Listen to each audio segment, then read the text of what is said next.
नमस्कार साथियों। तो आज है 4 जून 2025। बात करेंगे इस वीडियो में कुछ इंपॉर्टेंट टॉपिक्स के बारे में, जैसे कि कुछ कंपनी को कुछ बढ़िया ऑर्डर मिला, उसके साथ साथ कुछ कंपनी की तरफ से मंथली बिजनेस की अपडेट दिया, उसके अलावा कुछ इंपॉर्टेंट डील्स के बारे में, इसके अलावा कुछ ब्रोकरेज फर्म ने कुछ शेयर्स को एक्चुअली रेटिंग एंड टारगेट दिया। तो इन्हीं सब टॉपिक को इस वीडियो में हम चर्चा करेंगे आगे।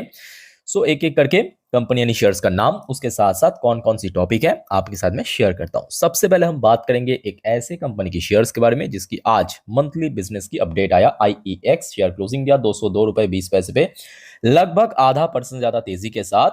पहले आप न्यूज देखिए। IEX यानी इंडियन एनर्जी एक्सचेंज, जैसे कि आपको मालूम होगा, कंपनी बेसिकली एक इलेक्ट्रिसिटी ट्रेडिंग प्लेटफॉर्म है। सो IEX electricity volume climb 14% year on year basis पे 14% की ग्रोथ रखा, और टोटल कितना हुआ 10,946 MU मई 2025 की अपडेट है। लास्ट ईयर के हिसाब से 14% इंक्लाइन हमें देखने को मिला, इंक्रीज हुआ है। सो अपडेट तो अच्छी है। अब बात यह है कि शेयर जो है ना 200 के ऊपर थोड़ा सा स्टेबल लग रहा है, बट कभी कभी थोड़ा सा डिप भी कर रहा है, जैसे कि यहाँ पे आप देख सकते हो। ये आज की बात है। आज अगर आप देखेंगे शुरू में थोड़ा बहुत बाजार भी लगभग वही पौने 10 के अराउंड थोड़ा सा नीचे की तरफ डिप किया था, तो यहाँ पे आप देखिए शेयर लगभग 197 तक पहुंच गया था। सो शेयर के लिए इमीडिएट मैं कहूंगा 200 की जोन के ऊपर होल्ड करना ये जरूरी है। अगर होल्ड कर पाया तो फर्दर मूवमेंट देगा। बट इस कंपनी के लिए ना एक और दिक्कत है। क्या दिक्कत मालूम है? आई थिंक कि आप अगर थोड़ा पुराने इन्वेस्टर्स, तो आपको याद होगा कि कभी कभी ना कोई सोर्स की तरफ से ये न्यूज निकल के आता है कि सरकार जल्द ही कपलिंग लागू करेगा, और जब भी ये न्यूज आता है तब तब शेयर में गिरावट होता है। अब देख लीजिए 2021 में क्या हुआ था। शेयर 300 क्रॉस कर गया था। जी हाँ, 300 से जब गिरावट शुरू हुआ, पूरा आधा आधा से आधा खत्म हो गया। उसके बाद देखिए फिर से शेयर बढ़ने लगा, फिर से न्यूज आया सोर्स की तरफ से, फिर से गिर गया। फिर से आप देखिए, ये लास्ट ईयर की बात है 250 के रेंज पे शेयर पहुंच गया था, ये देखिए। उसके बाद फिर से न्यूज आया कि कपलिंग लागू करेगा, फिर से गिर गया। तो ये कहीं ना कहीं देखिए शेयर में एक दिक्कत है। अदरवाइज मैं कहूंगा कंपनी खराब नहीं है। कंपनी की परफॉर्मेंस ही उसका फुल प्रूफ एग्जाम्पल है कि इस बार परफॉर्मेंस भी कंपनी की बहुत बढ़िया था मार्च क्वार्टर में। सो कल के लिए दोस्तों ये बहुत इंपॉर्टेंट शेयर है, इसको नजर जरूर रखिए। ओके, आगे बढ़ते हैं। Swiggy limited. स्विगी लिमिटेड की शेयर में क्यों आज सडनली 8% की मूवमेंट? भाई साहब गजब। कंपनी वैसे लॉस मेकिंग कंपनी, बट 8% की तेजी, और इस बार तो कंपनी की परफॉर्मेंस भी बहुत वीक था। देखिए, जो हमेशा आपको मैं कहता हूं ना कि देखिए कोई बड़े ब्रोकरेज फर्म अगर कोई शेयर को रेटिंग एंड टारगेट देता है, खास करके इंप्रूव करता है या डाउनग्रेड करता है, तो उसका एक इंस्टेंट इंपैक्ट हमेशा आपको दिखाई देता है शेयर्स में। तो यहाँ पे बात आ रहा है मॉर्गन स्टैनली की तरफ से, एक ग्लोबल ब्रोकरेज फर्म ने स्विगी को एक बढ़िया रेटिंग दिया, साथ ही साथ एक अपसाइड टारगेट दिया। पहले आपने रेटिंग क्या दिया? रेटिंग दिया ओवरवेट की। ओके, सो ओवरवेट की रेटिंग देने के साथ साथ जो टारगेट प्राइस है उसको इंक्रीज भी किया। कितना? 405। Last day share price closing के हिसाब से 22% अपसाइड।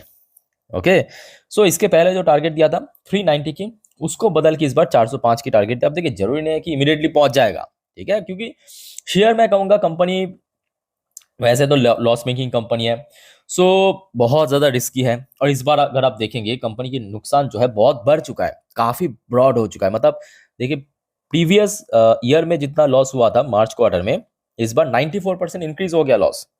हाँ, और ऊपर से मार्जिन भी और खराब हो गया।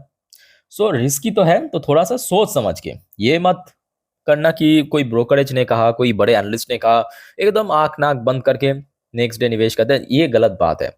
आप खुद देखिए। हाँ, नॉर्मली न्यूज आया है तो देख लीजिए, जैसे कि मैं हमेशा आपको शेयर करता हूँ, बट खुद सोचिए, खुद विचार कीजिए। ओके, आगे बढ़िए फिर। अच्छा, नेक्स्ट देखिए, एक और सिमिलर टाइप की न्यूज है। श्रीराम फाइनेंस एक टाइम पे निफ्टी उफ्टी की पार्ट था। सो श्रीराम फाइनेंस की शेयर आज देखिए फर्स्ट अप तो काफी ठीक ठाक ही चल रहा था, बट सेकेंड अप में थोड़ा सा डिप हो गया, और अल्टीमेटली क्लोजिंग दिया लगभग 1% नीचे आके। तो यहाँ पे मोतीलाल ओसवाल की तरफ से शेयर को कवर किया। बाई करने की रेटिंग के साथ साथ टारगेट प्राइस दिया 800 रुपए की, जो कि आज की रेट में शेयर जहां पे क्लोजिंग है उससे तो काफी ऊपर लेवल पे टारगेट है, ऑलमोस्ट मोर देन 20% अपसाइड ये टारगेट दिया। ठीक है, तो देखिए जरूरी नहीं है इमीडिएटली पहुंच जाएगा, बट हाँ एक इंस्टेंट इंपैक्ट हमेशा आपको दिखाई देता है शेयर प्राइस मूवमेंट में। ठीक है, सो कल के लिए ये भी काफी क्रूशियल कंपनी है, तो इसको जरूर नजर रखना। ओके, नेक्स्ट हम बात करेंगे निफ्टी 50 की पार्ट, भारती एयरटेल। और मैं कहना चाहूंगा कि आई थिंक कि आप लोगों ने भारतीय एयरटेल की शेयर को आई डोंट नो कि आप लोग कितने फॉलो करते हो, बट कंपनी की परफॉर्मेंस टॉप नॉच रहा, टॉप नॉच। मैं आपके साथ शेयर भी किया था। सो परफॉर्मेंस के ऊपर तो कोई सवाल नहीं उठता। हाँ, ये आप कह सकते हो कि इस बार एक्सेप्शनल आइटम के थ्रू ही ज़्यादातर इनकम जनरेट हुआ है, तो ये बात भी सही है। बट स्टिल अगर हम एक्सेप्शनल आइटम को भी साइड में रखेंगे ना, फिर भी आप मार्जिन को कैसे काउंटर करेंगे? मार्जिन तो कब बहुत ब्रॉड हुआ है ना, पहले से बहुत ब्रॉड हुआ है। सो कंपनी अच्छी काम कर रहा है, अच्छा काम कर रहा है, और उसका रिवॉर्ड भी मिल रहा है। शेयर प्राइस देखिए, बड़े कंपनी है, एक साल में 44% की कंसिस्टेंट वे में रिटर्न दिया, 5 साल में भी बहुत ही स्मूथली रिटर्न दिया। यहाँ पे कहीं पे भी आपको नहीं लगेगा कि बाजार में इतना सब कुछ हुआ। शेयर एकदम स्मूथली रिटर्न दिया, सीधी सी बात। और देखिए जिस वजह से, देखिए ये एक अच्छे कंपनी या एक अच्छी जो बैलेंस शीट वाली कंपनी की निशानी होता है कि जब गिरावट होता है, गिरावट तो होगा बट अपना ऑल टाइम हाई से बहुत नीचे नहीं रहता है। कितना देखें, 1917 रुपये इसका ऑल टाइम हाई। आज देखिए शेयर 1873 में चल रहा है, ऑलमोस्ट अपना पीक के आसपास ही है, बहुत नीचे नहीं है। ऐसे में जब मैक्वारी की तरफ से बस रेटिंग एंड टारगेट मिल जाता है कि भाई साहब शेयर तो अभी ऊपर जाएगा, बस बस बस, और क्या।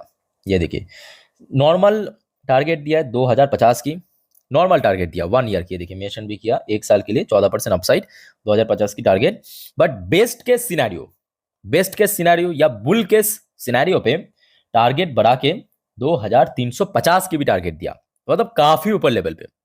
ओके, काफी ऊपर लेवल पे टारगेट दिया। नॉर्मल सिनेरियो पे 2050 की टारगेट, बेस्ट केस सिनेरियो पे 2350 की टारगेट दिया। Excellent.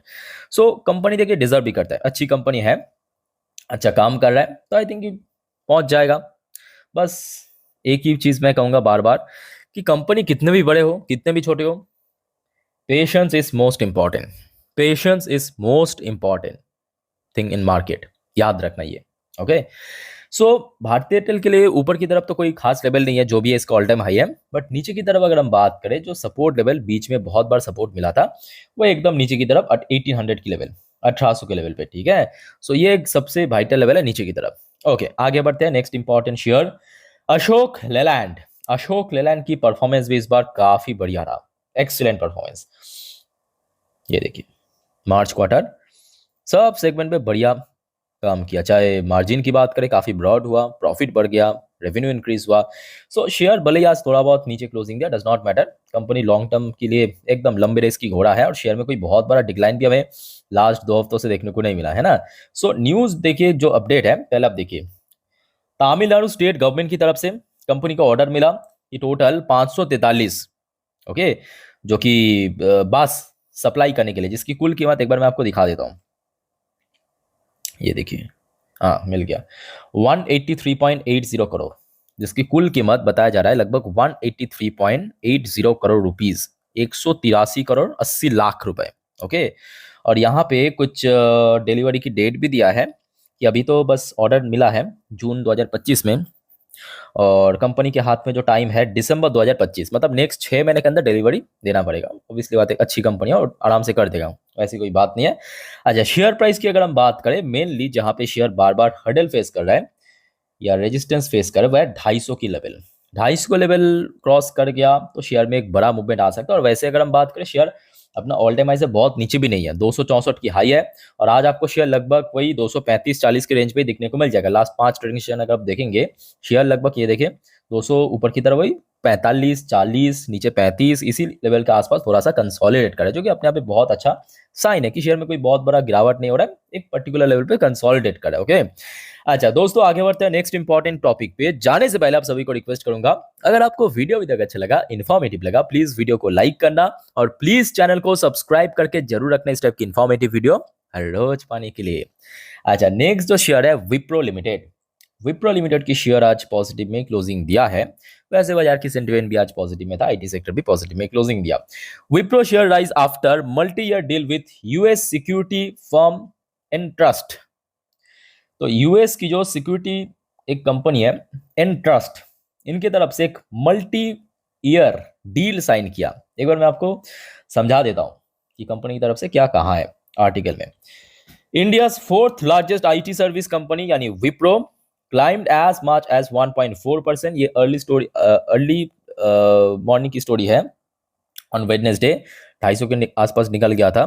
It signed a multi year agreement with Entrust, a US based identity centric security solution provider, financial detail of the deal were not disclose. Okay, so company यहाँ पे कितने करोड़ की deal हुआ है वो मेंशन नहीं किया, वो डिस्क्लोज नहीं किया। अलग अलग देखिए सिक्योरिटी पर्पस या कोई अलग वजह रह सकता है कि लोग हाइड कर देते हैं, ठीक है, कंपनीज, तो अलग मुद्दा है। बट मल्टीपल ईयर की एक डील साइन हुआ है, तो साफ सुथरा मतलब यह है कि क्योंकि देखिए आईटीज की मेन मार्केट ही बाहर है, जो अक्सर आपको कहता हूँ ना कि देखिए आईटीज की मेन मार्केट यूएस है। सो आप समझ सकते हैं यहाँ पे ये कोई नया बात नहीं है, बट हाँ ये ऑर्डर कहीं ना कहीं शेयर को आगे और ज्यादा पुश करवा सकते हैं। ओके, अच्छा आगे बढ़ते हैं। Next important topic, yes bank. Yes bank की शेयर परसों मतलब सोमवार बम्पर तेजी, लास्ट डे 10% की गिरावट, आज थोड़ा सा ठीक ठाक स्टेबल लग रहा है। By the way yes bank के ऊपर कुछ अपडेट आना था, तो फाइनली अपडेट आ चुका है। येस बैंक की शेयर होल्डर के लिए बहुत इंपॉर्टेंट फंड रेज होगा और 15,000 करोड़ की मेगा फंड रेज करने की कंपनी प्लान किया, अलग अलग रूट में। अलग अलग रूट मतलब इक्विटी शेयर के थ्रू हो या डेट के थ्रू हो, मतलब आपकी बॉन्ड्स के थ्रू हो, या पढ़ के सुना देता हूँ। देखिए लेट ट्यूसडे, एक्चुअली कल काफी लेट नाइट को ये अपडेट आया था, जिस वजह से मैं आपके साथ कल शेयर नहीं कर पाया था, अदरवाइज कल ही शेयर कर देता, ठीक है। तो टोटल अगर हम बात करें 7,500 करोड़, याद रखना 7,500 करोड़ जो फंड रेस होगा वो इक्विटी कैपिटल के थ्रू होगा। अलग अलग रूट में हो सकता है, चाहे एफपीओ हो सकता है, वाईएफएस हो सकता है, और बाकी जो 8,500 करोड़ की फंड रेस होगा ये डेट इंस्ट्रूमेंट के थ्रू होगा, मतलब डिवेंचर के थ्रू, इनसीडी हो सकता है, क्यूआईपी हो सकता है, बहुत सारे रूट है, ठीक है। और ये टोटल फाइनेंशियल 26 में होगा, ऐसे नहीं कि इमीडिएटली होगा, धीमे धीमे करके होगा। हो सकता है कि पहले 2,000 करोड़ किया, फिर 3,000 करोड़, ऐसे करके करके होगा, ठीक है।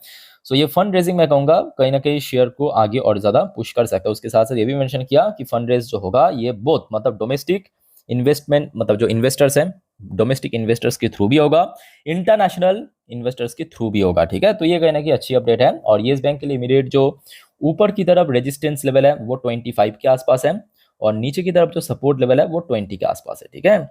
आज अब आगे बढ़ते हैं। नेक्स्ट एंड लास्ट अपडेट जो है आरबीएल बैंक के ऊपर। अच्छा, आरबीएल की बैंक की शेयर आज क्लोजिंग दिया जस्ट ऊपर आके, बहुत ज़्यादा तेजी ने। और ऐसे अगर हम बात करें आरबीएल की परफॉर्मेंस इस बार बहुत ही वीक था, बहुत खराब था, वीक ने एक्चुअली बहुत ही खराब था, घटिया रिजल्ट था। अच्छा न्यूज़ देखिए काफ़ी बढ़िया, एमकाई ग्लोबल फाइनेंशियल की तरफ से, जो कि एक ब्रोकरेज फर्म है डोमेस्टिक, बाई करने की रेटिंग दिया, टारगेट प्राइस दिया 250 की। बट हाँ, जो आपको मैं शुरू में ही कहा था स्विगी की केस में कि देखिए कंपनी की बैलेंस शीट देखिए, कंपनी की ग्रोथ देखिए, कितना कंसिस्टेंट ग्रोथ हो रहा है वो देखिए। अगर आपको सब कुछ जेन्युइन लगे तभी आगे बढ़िए, अदरवाइज ब्रोकरेज के रेटिंग एंड टारगेट के अनुसार कभी आगे मत बढ़ना। हाँ नॉर्मली न्यूज़ देख लीजिए, हाँ कोई ब्रोकरेज ने कवर किया, अच्छा रेटिंग दिया, खराब रेटिंग दिया, अच्छा टारगेट दिया, खराब टारगेट, वो अलग मैटर है। बट हमेशा डिसीजन आपका होना चाहिए। ओके, सो दोस्तों ये कुछ इंपॉर्टेंट अपडेट्स था जो कि आपके साथ मैं शेयर किया। नेक्स्ट वीडियो में और कुछ इंपॉर्टेंट टॉपिक्स को लेकर हम चर्चा करेंगे, आलोचना करेंगे। So stay connected with channel, channel को सब्सक्राइब करके रखिए। मिलते हैं नेक्स्ट वीडियो में, तब तक के लिए टेक केयर, बाय बाय, जय हिंद।